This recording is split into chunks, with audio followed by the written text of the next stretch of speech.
Hello बच्चों, चलिए प्रश्न को समझ लेते हैं। प्रश्न है, कोशिका चक्र की उस अवस्था का नाम बताएं जिनमें निम्न घटनाएं संपन्न होती हैं।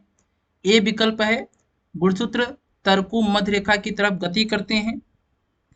बी विकल्प है गुणसूत्री बिंदु का टूटना व अर्ध गुणसूत्र का पृथक होना।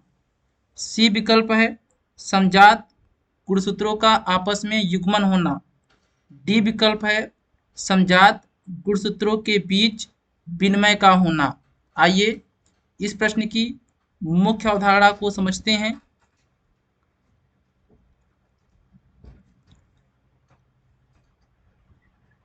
पहला विकल्प है गुणसूत्र तर्कु मध्य रेखा की तरफ गति करते हैं। कोशिका चक्र की जो मेटाफेज अवस्था होती है, मेटाफेज अवस्था में जो गुणसूत्र तर्क होते हैं या जो गुणसूत्र तर्कु होते हैं वो मध्य रेखा की तरफ गति करते हैं।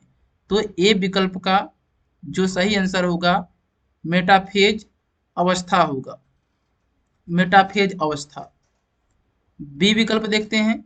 बी गुणसूत्र बिंदु का टूटना व अर्ध गुणसूत्र का पृथक होना, ये एनाफेज अवस्था में होता है। कोशिका चक्र का जो एनाफेज अवस्था है, एनाफेज अवस्था में गुणसूत्र बिंदु टूटते हैं और अर्ध गुणसूत्र पृथक होते हैं एनाफेज अवस्था में।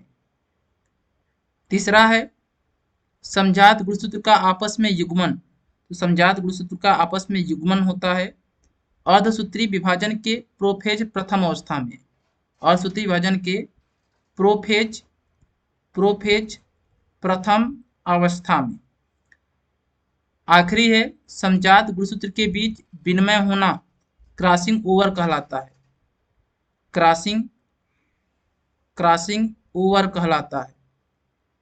कोशिका चक्र की क्रॉसिंग ओवर अवस्था में समजात गुणसूत्रों के बीच विनिमय होता है। हम आशा करते हैं यह प्रश्न आपको समझ में आया होगा। धन्यवाद।